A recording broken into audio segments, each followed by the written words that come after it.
오늘 성경 말씀은 마태복음 10장 1절에서 8절까지입니다. 예수께서 그의 12 제자를 부르사 더러운 귀신을 쫓아내며 모든 병과 모든 약한 것을 고치는 권능을 주시니라. 12 사도의 이름은 이러하니 베드로라 하는 시몬을 비롯하여 그의 형제 안드레와 세베대의 아들 야고보와 그의 형제 요한, 빌립과 바돌로메, 도마와 세리마테, 알페오의 아들 야고보와 다데오, 가나나인 시몬 및 가룟유다, 곧 예수를 판 자라.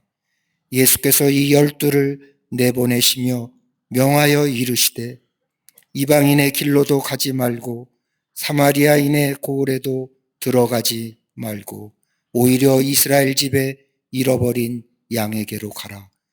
가면서 전파하여 말하되 천국이 가까이 왔다 하고 병든 자를 고치며 죽은 자를 살리며 나병한 자를 깨끗하게 하며 귀신을 쫓아내되 너희가 거저 받았으니 거저 주라. 아멘.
갈릴리 성가대 오케스트라의 귀한 찬양에 감사합니다. 고맙습니다.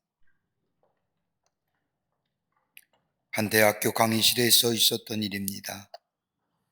수업 시간 한 교수님이 강의 중에 주머니에서 20달러 지폐를 꺼내면서 이 20달러를 가지고 싶은 사람이 있으면 손 들어보십시오라고 이야기하자 강의실에 있는 모든 학생이 조요조요하며 손을 듭니다.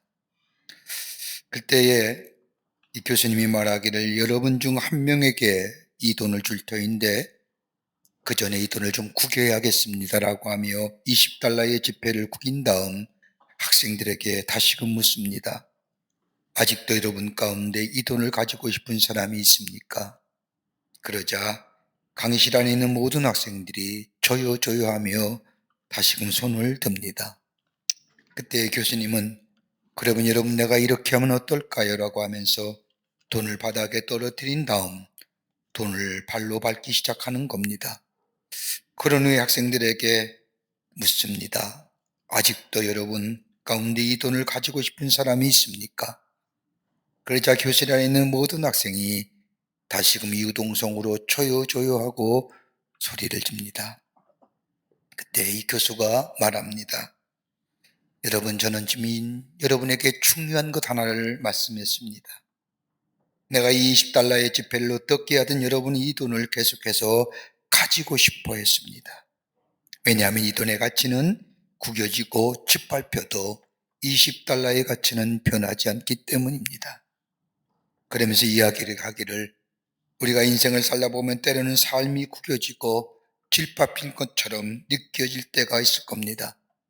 때로는 오지 못한 결정으로 안 좋은 결과가 생길 수도 있고 실패로 인하여 삶의 의미가 없다고 생각할 때도 있을 것입니다. 그렇지만 분명한 한 가지의 사실은 여러분 무슨 일이 일어나든지 여러분의 가치를 잊어버리지 마십시오.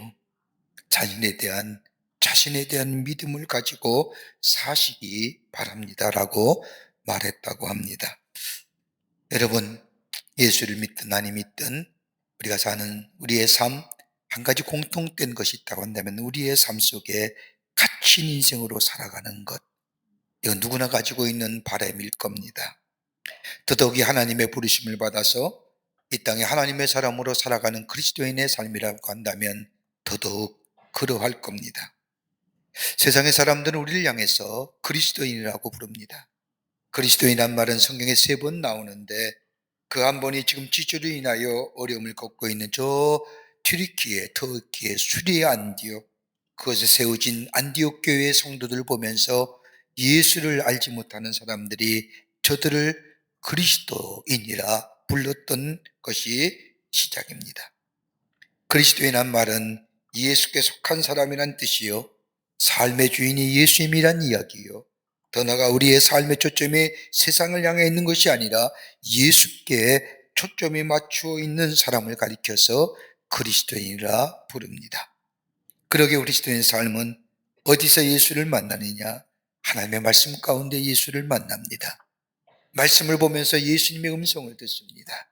근데 여러분의 말씀을 보면서 예수님을 만나고 예수의 음성을 들으면서 우리가 만나는 예수님은 어떤 분이십니까? 여러분이 만나는 예수님은 어떤 분으로 만나시는가요? 성경은 예수님 어떤 분이냐? 주는 분으로 얘기합니다. 주는 자. 그러게 마태복음 20장 28절 이하의 말씀을 보면 예수님이 십자가를 지시기 위하여 예루살렘에 올라가시면서 인자가 온 것은 섬김을 받으려 함이 아니라 도리어 섬기려 하고 자기 목숨을 많은 사람의 대속물로 주려 함이니라고 말씀하셨습니다. 예수님이 땅에 오신 목적은 다른 것이 아니라 주시기 위하였다는 겁니다. 우리에게 구원을 주시기 위해서, 우리에게 평화를 주시기 위해서, 우리에게 참된 행복을 주시기 위해서 우리 예수님이 인간의 몸을 입으시고 이 땅에 오셨다는 겁니다. 그러게 예수님을 모시고 사는 삶에는 기쁨이 있습니다. 감격이 있습니다. 구원의 놀라운 은혜가 있습니다. 세상에 어수선하고 들려오는 이야기가 우리에게 불안감과 더불어 절망감을 가져다 줄지 모르지만 예수를 모시고 사는 삶에는 예수님 우리의 삶의 주인 되시기에, 우리의 삶을 인도하여 주시기에 우리 안에 평안함이 있습니다. 이것으로 끝나는 것이 아니라 하나님과의 죄로 인하여 단절된 관계가 예수님을 인하여 회복되었을 뿐만 아니라 이웃과의 관계도 회복되었습니다. 더 나아가 내가 누구인지도 잘 모르던 내 자신이 예수를 믿어 내가 누구인지를, 내가 어떤 사람인지를 새롭게 깨닫고 나 자신과 새로운 관계성의 주인이 되었습니다. 그러기에 참된 행복이 우리 안에 있습니다. 이 은혜로 주신 복들 나 혼자만 움켜쥐는 것이 아니라 예수님처럼 다른 사람에게 주는 삶, 나누는 삶이 바로 그리스도인의 삶입니다. 오늘 본문의 말씀을 보면 예수님께서 12명의 제자를 부르십니다. 그리고 12명의 제자들에게 더러운 귀신을 쫓아내며 모든 병과 모든 약한 것들을 고치는 능력을 주십니다. 그리고 이방인의 길로도 가지 말고 사마리아인의 고을에도 들어가지 말고 잃어버린 이스라엘의 집에 기도가 잃어버린 양에게 하나님의 말씀을 전하라고 하나님의 말씀을 제자들에게 주십니다.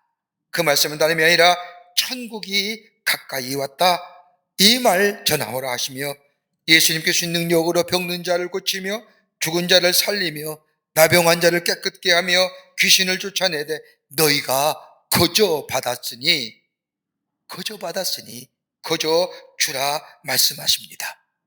하나님이 너에게 은혜를 주신 것들, 그것이 재물이든 능력이든 그것이 어떤 것이든지 너를 위해 사용하지 말고 다른 사람을 향하여 사용하는 자, 너 또한 주는 자가 되라는 말씀입니다. 우리의 삶에 풍성한 삶을 살아가는 원인이 어디 있을까요? 다름이 아니라 예수님이 우리에게 주셨기 때문입니다. 그러기 오늘 예수님께서 너희도 거저 받았으니 거저 주라고 하신 이 말씀, 이 안에는 어떤 영적 의미가 담겨져 있을까요? 오늘 우리에게 하시는 주님의 말씀이기도 합니다. 함께 말씀을 나누며 은혜 받기를 원합니다. 첫째는 거저 받은 은혜를 나누라는 겁니다. 아무 대가 없이 받은 은혜를 다른 사람에게 나누어 주라는 겁니다. 오늘 본문의 말씀을 보면 2절부터 4절의 말씀을 보면 예수님의 제자들의 이름이 나옵니다. 12사도의 이름은 이러하니 베드로라는 시몬을 비롯하여 그의 형제 안드레와 세베의 아들 야고보, 그의 형제 요한, 빌립과 바돌로메 도마와 세리마테 알포의 아들 야고보와 다데오 가나인 시몬과 가룟 유다 곧 예수를 판자라. 다른 복음서에는 예수의 이름이 한꺼번에 이렇게 나오지 않습니다. 근데 유독 마태복음에만 예수님의 제자들의 이름이 나오면서 1절 말씀에 더러운 귀신을 쫓아내며 모든 병과 모든 약한 것을 고치는 능력을, 권능을 주시니라고 말씀합니다. 여러분, 예수님께 부름받은 제자들의 모습을 보십시오. 저 사람들은 인간적으로 볼 때에 변변치 못한 사람입니다. 갈릴리 호숫가에서 고기를 잡던 사람들입니다. 그러기에 저들의 인생의 터전은 갈릴리 호수입니다. 당시 어부라고 하면 인생의 가장 밑바닥에 사는 사람들이에요. 일자 무식의 사람들입니다. 그런데 이런 사람을 예수님께서 부르시어 당신의 제자로 삼으실 뿐만 아니라 사도로 세우시고 오늘 본문의 말씀을 보면 그들에게 병 고치는 능력을 주십니다. 귀신 내어 쫓던 권세를 주십니다. 그뿐 아니라 말씀과 지혜의 권세를 주셔서 하나님의 말씀을 전할 수 있게 하십니다. 그리고 말씀의 전파 사역자로 저들을 파송시키십니다. 좀 쉽게 얘기한다면 예수님이 저들에게 기회를 주시고 용기를 주시고 능력을 주시고 성령의 역사하심을 허락하십니다. 그리고 하나님의 말씀을 전하라 전파하시는 사명을 저들에게 허락해 주십니다. 보잘것없는 갈릴리 호수를 등지고 살면서 어부로 일생을 마쳐야 할 저들의 삶 속에 하나님의 은혜가 임하여 제자가 될 뿐만 아니라 사도가 될 뿐만 아니라 능력 있는 자들 뿐만 아니라 더 나아가 하나님 나라의 복음을 전하는 하나님 나라의 선포자로 말씀 전하는 자로 세우신 겁니다. 소망 없는 인생이었습니다. 자신의 생업을 통하여 열심히 살다가 죽을 인생입니다. 그런데 예수의 제자가 되고 능력과 권능과 지혜를 가지고 하나님 나라의 복음을 전할 수 있는 제자가 되었다는 것은 전적인 하나님의 은혜입니다. 여러분, 은혜는 내게 거저 주시는 겁니다. 은혜는 다른 사람과 비교하는 것이 아닙니다. 어떤 자는 은혜에 대하여 저 사람은 많이 있고 나 사람은 적게 있다, 이렇게 상대적으로 비교하는 것이 은혜가 아닙니다. 굳이 우리가 은혜의 품사를 얘기한다고 한다면 절대적이라는 겁니다. 은혜는 상대적으로 평가하는 것이 아닙니다. 하나님이 내게 주신 나만의 은혜가 있습니다. 그러기 은혜의 고유한 성격은 절대적이라는 겁니다. 여러분, 우리가 잘 아는 바울을 보십시오. 그는 자신의 육체의 가시 때문에 하나님 앞에 엎드려 3번씩이나 간절히 기도합니다. 그때 하나님께서 바울에게 들려주신 기도의 응답은 내 은혜가 내게 족하다라고 하는 겁니다. 은혜의 절대성입니다. 이것이 내게 누릴 은혜라는 겁니다. 그러기에 은혜는 상대적으로 바라보는 것이 아닙니다. 하나님이 우리에게 주는 은혜는 절대적인 것입니다. 나와 같은 사람, 죄로 인하여 영원히 죽어야 할 사람, 전적인 타락된 우리들, 그럼에도 불구하고 우리를 구원하여 주신 하나님의 은혜, 나만의 은혜, 그 은혜에 감사하며 감격하며 사는 삶이 바로 예수 그리스도 안에 사는 그리스도인의 삶입니다. 여러분 가운데 하나님의 부르심에 대한 응답하지 않으려고 얼마나 발버둥치셨습니까? 저는 오늘 장로님의 간증의 이야기를 들으면서 참으로 은혜를 받은 적이 있습니다. 이 장로님이 예수 믿은 지 25년 되었답니다. 근데 그 장로님께서 자신이 예수 믿은 동기를 말씀해 주시는데 그 자체가 은혜가 됩니다. 이 장로님이 부인 되는 권사님이 교회를 다니시는데 우리 교회에 나오십니다. 근데 이 부인이 사는 집이 멀어서 집에 올라오면 긴 시간이 걸리니까 이 아내 되는 권사님께서 자기를 좀 교회에 데려다 달라고 부탁을 해서 사랑하니까 아내를 교회로 운전사가 되어서 교회까지 데려다 줍니다.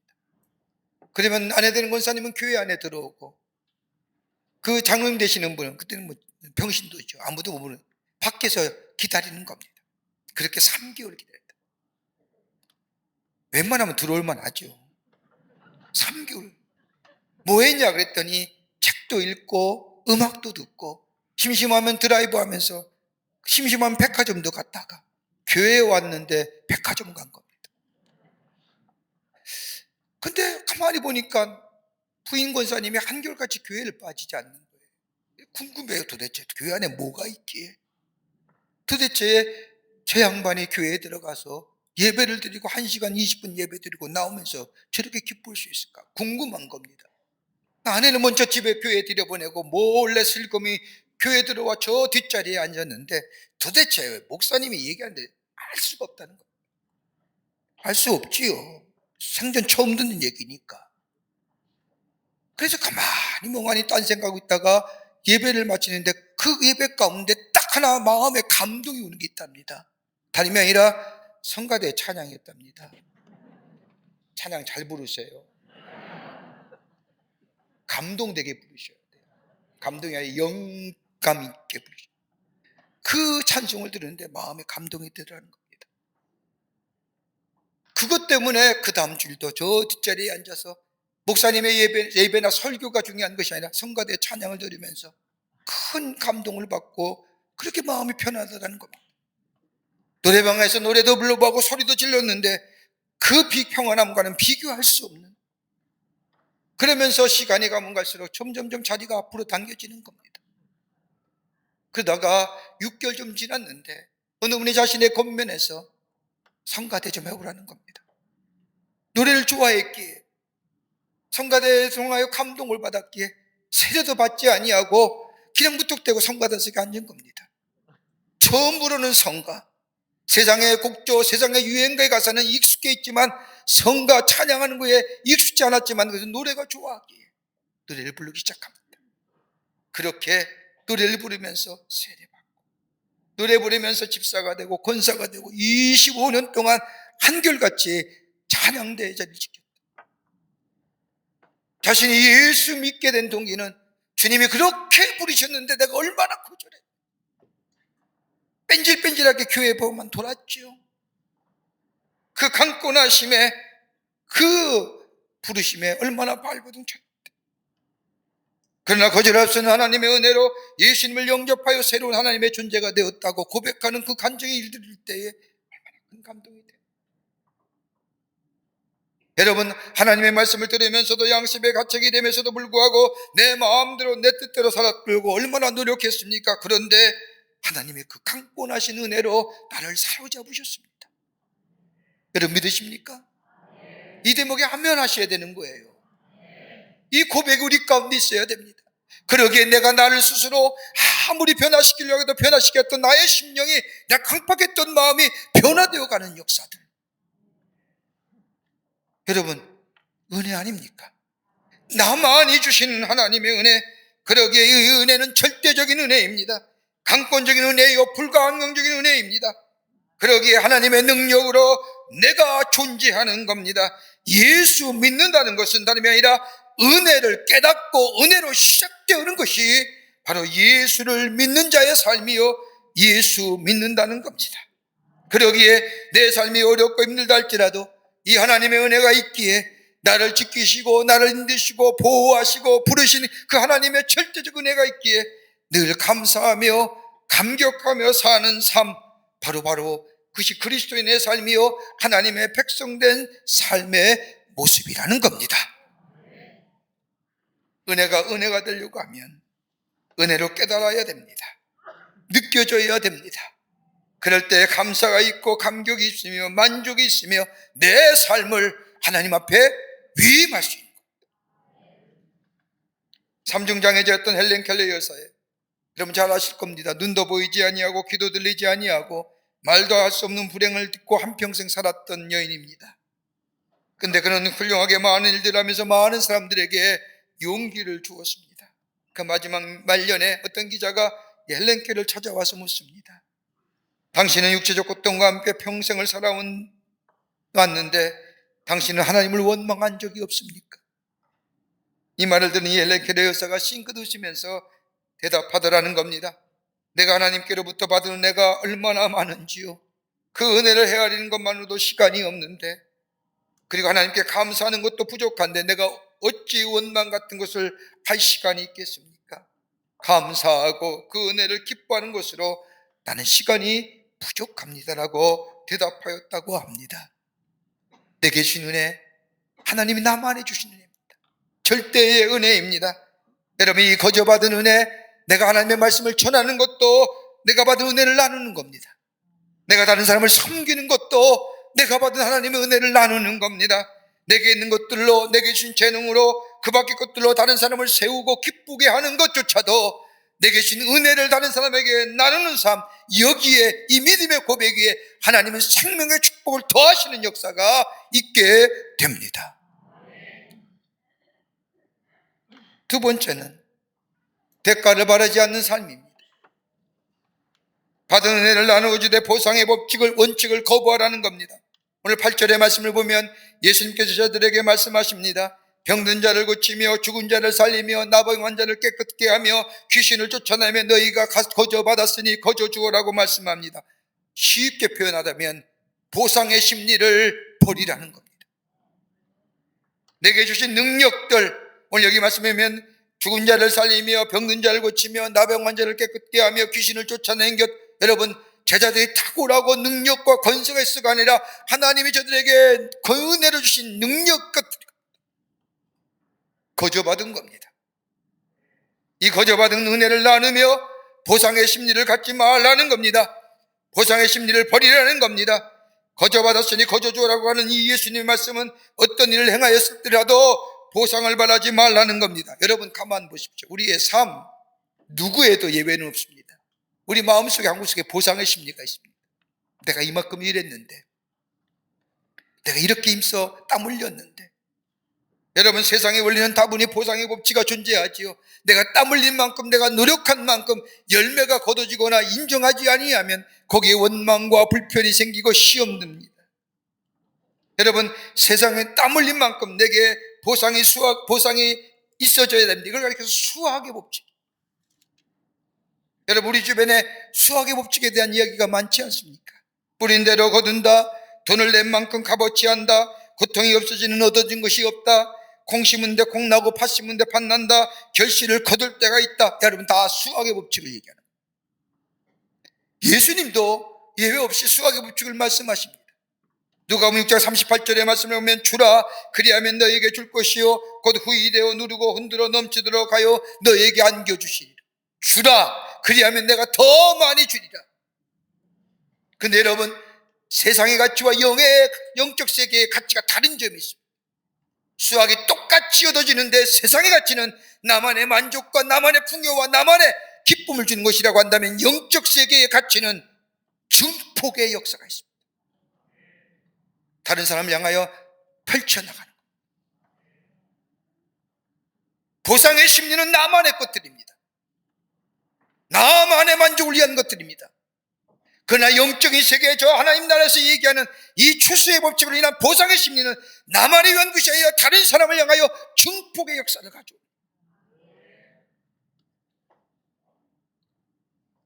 여러분, 기독교에서 영성 훈련이, 영성 형성이라는 spiritual formation이라고 하는 것이 있습니다. 영성 형성이라는 것은 예수님을 닮은 선한 사람, 반대로 악한 사람을 형성되어져 가는 과정을 말합니다. 여러분, 가만히 보십시오. 우리가 인생을 살면서 우리의 육체의 씨앗을 뿌릴 때, 그 육체의 씨앗이 정욕적이고 욕심적이고 이기적이고 이런 것들이 우리의 삶 속에 이 육체 욕구에 넘어가 이 씨앗을 뿌릴 때, 이것이 뭐예요? 죄를 짓는다고. 죄를 지을 때마다 우리의 마음밭에 무엇인가 뿌려지는 겁니다. 그것이 뿌리 내리게 될 때에, 그리고 그것이 자라게 될 때에 결국은 일그러진 본성의 수확이 거두어지는 겁니다. 반대로 성령에 관해서 영의 세계도 같은 법칙입니다. 성령께서는 씨와 성령 안에서 행하라고 말씀하십니다. 즉 우리의 속사람이 하나님과 영과 깊게 연결되어 주께서 말씀하시는 대로 우리의 몸과 마음에 자원을 투자하게 될 때에 우리 중심의 깊은 곳에 무엇인가 심는 겁니다. 그럴 때에 시간이 자라며 그 뿌리가 내리고 자라게 될 때에 그리스도를 닮은 성령의 열매가 맺어지는 겁니다. 이 열매는 나만의 열매가 아닙니다. 여러분, 가만히 보십시오. 성령의 열매 9가지 열매를 얘기하는 성경에 나타나는 열매를 보면 다분히 다른 사람과 함께 나누는 증폭의 역사를 가져옵니다. 여러분, 신경과학자인 저 노날드 웹 박사가 발견한 웹의 법칙이라는 것이 있습니다. 그에 의하면 우리 안에 좋은 것을 생각하고 좋은 것을 행할 때 우리 안에 있는 뇌 속에 있는 기지액 속에 그것이 잠재적으로 의식되어진다는 거예요. 그러면 그 다음에는 선한 일과 선한 행동을 하는데 더 쉬워진다는 겁니다. 이걸 가리켜서 성경은 뭐라고 얘기해요? 세상은 습관이라고 얘기하지만 성경은 거룩한 습관. 내가 주님을 사랑하는 마음으로, 주님의 뜻을 행하는 마음으로, 주의 말씀 따라 살아가는 삶의 마음으로 내 마음밭에 이것을 심게 될 때 내 뇌의 구조에서는 그 선한 일, 선한 행동이 기억되어지고 다음번에 또다시 말씀을 보며 선한 일, 선한 행동할 때 그 일이 쉽게 이루어지는 거예요. 이걸 가리켜서 거룩한 습관이에요. 그러기에 유명한 저 찰스 듀그인이라는 사람은 얘기하기를 우리의 선택이 습관이 되고 습관이 인격이 되고 인격이 우리의 미래를 결정합니다. 바울은 갈라디아서 교회 성도들에게 편지하기를 갈라디아 5장 16절의 말씀을 보면 성령을 따라 행하는 자는 육체의 욕심을 이루지 아니하니라. 여러분, 이 말씀은 저 도널드 웹 박사가 얘기하기 2000년 전에 얘기했던 겁니다. 성령을 따라 살면서 우리의 뇌 속에 성령을 따라 행하는 삶, 선한 일, 하나님이 기뻐하시는 일을 우리가 행하게 되면 그 다음에 선한 일, 성령을 따라 행하는 일, 하나님의 기쁘시게 하는 일을 더 쉽게, 더 가능케 할 수 있고 합니다. 그로 인해서 우리에게 육체의 욕심을 이길 힘이 생길 뿐만 아니라 우리 안에 성령의 열매가 맺어지게 된다는 겁니다.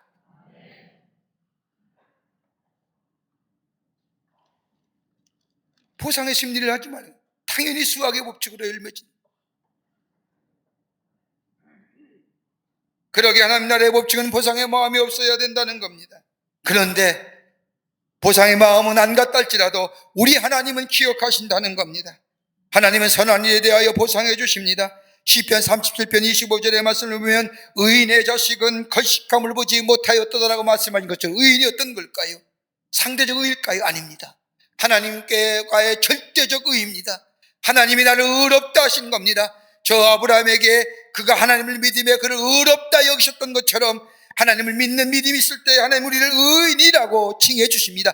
그 의로운 자에게는 성령을 따라 행하며 하나님의 말씀에 순종하며 우리 안에서 선한 일과 선한 행동을 통하여 하나님의 사람으로 선한 영향을 미치는 그 삶에는 하나님은 다른 사람들은 기억하지 못한다 할지라도 우리 하나님은 기억하시고 보상해 주시는데 의인의 자손은 천대 만대 축복해 줄 뿐만 아니라 걸식함이 없는 삶으로 하나님이 인도해 주신다는 겁니다.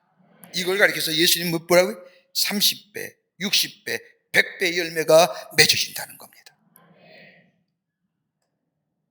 왜 우리 그리스도의 삶이 원망과 불평이 많습니까? 왜 주의 일하다가도 헛들감에 빠지는 이유가 어디 있을까요? 보상이요. 여러분 기억하세요. 우리 하나님이 기억하시는 거예요. 그리고 갚아주세요. 세상이 보상하지 않는다 할지라도 우리 하나님은 선한 일, 적은 일조차도 기억하시고 하나님 갚아주신다는 겁니다. 탈무드에 보면 이런 이야기가 나옵니다. 선한 일을 할 때에는 베푼 사람도 받은 사람도 모르게 하라고 말합니다. 수의의식본이라는 거예요. 시의식본이라는. 그러게 오늘 주님도 주는 것이 받는 것보다 복되도다. 거저 받았으니 거저 주라 하시는 겁니다. 그럴 때 그 믿음에 뭐요? 생명의 축복을 더하시는 역사가 우리 가운데 나타나자 이루어지게 되는 줄 믿습니다. 끝으로 하나님의 갚아주심을 믿으라는 겁니다. 거저 받았으니 거저 주라고 하는 이 예수님의 말씀은 하나님이 기억하시고 갚아주심을 믿으라는 겁니다. 여러분, 이것이 하나님 나라의 법칙 안에 사는 인생의 모습입니다. 이 인생의 믿음 안에서 더 풍성한 생명의 축복을 얻는 비결입니다. 여러분, 마태복음 25장 31절의 말씀을 보십시오. 예수님이 십자가에 달려 돌아가시기 전에 제자들에게 천국에 관한 비밀을 말씀하시면서 양과 염소의 비유를 하시지요. 그래서 양은 그 오른편에, 염소는 그 왼편에 두게 하십니다. 그리고 양의 편 산 오른쪽의 사람들에게 말씀하십니다. 내 아버지께서 복을 받을 자들이여 이제 나와 창세로부터 너희를 위하여 예비된 나라를 상속하라고 말씀하자. 이 말씀을 들은 양의 편 사람들이 이야기합니다. 어찌 저희가 하나님 나라를 상속받을 수 있을까요? 이럴 때에 이 질문에 예수님이 말씀을 보면 내가 줄일 때 너희가 먹을 것을 주었으며 내가 목마를 때 마시게 하였으며 내가 나그네 되었을 때 영접하였으며 내가 옥에 갇혔을 때 와서 보았으며 내가 벗었을 때 옷을 입혀주었으며 내가 병들었을 때에 돌아보았느니라. 이 예수님의 말씀에 양의 편 사람들이 어느 때요? 그때 예수님께서 뭐라고 얘기합니까? 내가 진실로 너희에게 이르노니 너희가 여기 내 형제 중 지극히 작은 자 하나에게 한 것이 곧 내게 한 것이니라. 여러분, 여기서 작은 자가 어떤 자일까요? 소외된 자, 고독한 자, 어려움 당한 자, 힘든 자, 괴로워하는 자.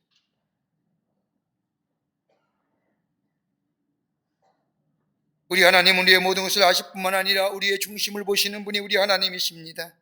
그러기에 작은 선행이라도 우리 주님은 아십니다. 그리고 갚아주시는 분이 우리 하나님이십니다. 작은 선행 하나라도 물 한 그릇 대접하는 것이라도, 나그네 될 때에 영접하여 밥 한 그릇 같이 대접하는 것조차도, 벗었을 때 옷을 입혀주는 그 작은 것이라도 우리 하나님은 기억하시고 결단코 하늘의 상을 잊어버리지 않겠다고 말씀하여 주십니다. 다른 사람은 알아주지 못한다 할지라도 내가 받은 은혜와 사랑을 다른 사람에게 나누어주며 거저 받은 이 은혜 거저 나누어주는 삶이 될 때 우리 하나님은 갚으시고 우리 안에 열매 맺게 하시고 이 믿음 안에서 우리의 생명의 축복을 더하시는 역사가 우리 가운데 있게 됩니다. 미국의 한 여자 청년이 인도 선교사로 가기로 소원하고 신학교에 들어가 선교학 공부를 합니다. 학교를 졸업하고 이제 소원하는 대로 선교사를 떠나기 위하여 언어 훈련까지 다 마쳤습니다. 막상 떠나려는 마당에 어머니가 임종을 맞이하게 됩니다. 어머니 임종을 맞이하면서 마지막으로 이 딸아이에게 부탁하기를, 얘야, 로마에 있는 내 여동생이 병중이라는데 내가 가야 되는데 내가 가지 못하니 나의 대신 한번 가보고 선교지로 떠나는 것이 어떻겠냐라고 말하고 이것을 유언으로 남기고 세상을 떠났습니다. 이 선교사는 어머니 약속대로 로마로 갔습니다. 가보았더니 동생은 아파서 누워있고, 그리고 동생에게는 아들 셋, 딸 둘의 조카가 있는 겁니다. 다 어렸습니다. 설상가상으로 동생이 죽은 후에 얼마 안 돼요, 동생의 남편마저 죽었습니다. 갑자기 조카 5을 떠맡게 되니 선교사 난처하기 그지없습니다. 선교지로 떠날 시간은 점점 가까우는데 도저히 조카들을 두고 떠날 수가 없습니다. 결국 이 선교사는 선교지로 다른 것을 떠나는 것을 포기하고 선교부에, 자신이 속해 있는 선교부에 편지를 띄웁니다. 아마도 하나님의 뜻이 다른 데 있는 것 같습니다. 저는 선교사로 떠날 수가 없을 것 같습니다. 이렇게 편지한 후에 이 선교사는 조카를 믿음으로 정성껏 보호하며 키우기 시작합니다. 이렇게 25년이 지났습니다. 25년이 지난 가운데 5명의 조카 가운데 3 남자 조카가 선교사로 자원합니다. 인도에 선교사로 가겠다는 겁니다. 그녀 다시 자신의 속해 있는 선교부에 편지합니다. 여러분, 하나님이 나의 기도를 25년 만에 3배로 갚아주셨습니다. 이 3 선교사를 인도에 파송합니다. 사랑하는 여러분, 우리 하나님은 거저 하나님이 아니십니다. 하나님께서 하신 일 따라 행하는 자, 하나님이 갚아주시되 넘치는 것으로 갚아주실 뿐만 아니라 우리 안에 열매 맺게 해주십니다. 그것이 30배, 60배, 100배의 열매입니다. 그러기에 선을 행하되 낙심하지 말지니 때가 이름에 거두리라고 하시는 말씀. 우리의 마음속에 선한 마음으로 할 때 오히려 우리에게 어려움 다가올 때가 있습니다. 낙심하지 마십시오. 절망하지 마십시오. 하나님이 갚아주시고 위로해 주시며 우리 아픔을 통하여 하나님의 구원의 역사를 일 뿐만 아니라 하나님은 그 믿음을 기쁘게 받으시고 우리 안에 생명의 더함의 축복으로 넘치게 허락하여 주시는 줄 믿습니다. 이런 믿음으로 예수 그리스도의 사랑을 전하며 이 땅에 하나님의 나라를 놓아가는 여러분과 저와 되시기를 주의 이름으로 축원합니다. 하나님 감사합니다. 저희를 주께서 사랑해 주셔서 하나님의 자녀 삼으심에 감사합니다. 받은 은혜가 참 많은데 잊어버리고 살 때가 많습니다. 주신 은혜에 감사하며 감격하며 자족하며 이 은혜를 나누어 이 땅에 선한 영향을 이루어 하나님 나라가 널리 증거되는 저희들의 삶으로 주님 삼아 주시옵소서. 감사하며 감격하며 기쁨으로 살아가는 저희들로 주께서 삼아주시며 주신 놀라운 은혜 안에서 베품으로 인하여 주의 신 축복도 더불어 누리며 생명의 축복을 더하는 역사가 있게 하여 주시옵소서. 감사하며 예수님의 이름으로 기도하옵나이다. 아멘. 지금은 우주 예수 그리스도의 크신 은혜와 하나님 아버지의 형용할 수 없는 사랑하심과 성령님의 교통하심과 교제 인도하심이 거룩한 주의 날 주의 전에 올라와 하나님 앞에 예배하며 주의 말씀 가슴에 새기고 믿음으로 생명의 축복을 더하여 사는 삶으로 살기로 결단하고 저 세상을 향하여 나아가는 우리 모든 광림의 권속들과 영상을 통하여 이 예배에 참여한 모든 하나님 나라의 귀한 백성들 위해 주께서 지금으로부터 영원토록 함께 하시기를 간절히 축원하옵나이다. 아멘.